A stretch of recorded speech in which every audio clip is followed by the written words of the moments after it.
और वो वीडियो जब अपलोड हो जाएगी तो सबको पता चल जाएगा कि इसके पीछे कौन है। मैं अपनी बेल के लिए इस्लामाबाद आ रहा था और ये बिल्कुल इस्लामाबाद की जुरिस्डिक्शन है जहाँ से मुझे अरेस्ट किया जा रहा है, क्योंकि ये टूल प्लाजा यहाँ से शुरू हो जाता है। और अतर बिन साहब ने हमें एक बेल भी ग्रांट की हुई है, हमें उन्होंने बेल दी हुई है, तो ऐसी सूरत हाल में हमें गिरफ्तार करना गलत है। बहरहाल मुझे सुबह उन्हीं की अदालत में पेश होना था, इस्लामाबाद हाई कोर्ट में जाना था और वहां से जाके अपनी बेल हासिल करनी थी। तो इससे फर्क कोई नहीं पड़ता, ये मुझे अंदर बंद कर दें, ये मुझे जान से मार दें, ये कुछ भी कर दें, इससे कोई फर्क नहीं पड़ता। मेरे ख्याल में हमें अपना काम करना चाहिए।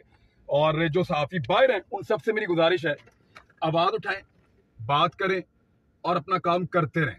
काम नहीं छोड़ना आपने। देखें, मैं जरूरत के साथ गिरफ्तारी देने जा रहा हूं, देखी जाएगी यार ऐसी तैसी।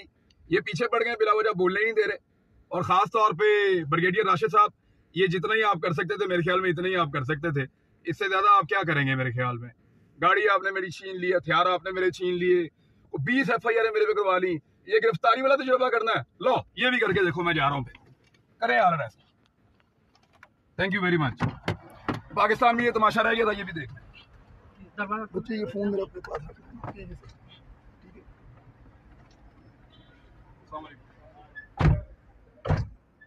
बंद कर रही थी भाई।